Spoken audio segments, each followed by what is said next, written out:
No hei. No hei. Kuin sä nyt keskenpäivä läksit mökiltä kaupunkiin oikein? No oli vähän asiaa ja kuule samalla mä toin sulle tämän Yskösen rakentamaan terroristilelun. Ai se sai tän valmiiksi. Joo. Nyt kuule tulee pojat iloisiksi, on tätä niin toivoneet. Miten tämä muka toimii?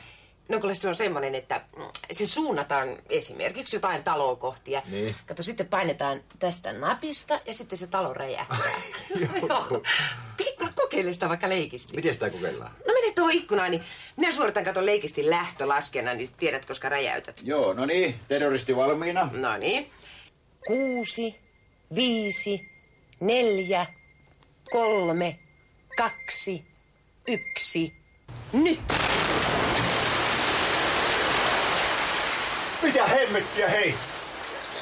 Tämähän toimi. Kun mä painan nappia, niin talo räjähti. Kato, nyt se menee ihan tuusas. Savu nousee. Kauheet, se ei ollutkaan lelu, se toimi sittenkin. Nyt äkkiä pakoon. Pakoon tulee. Hemmetti, miten tässä nyt näin kävi? Se, että mä Yskänen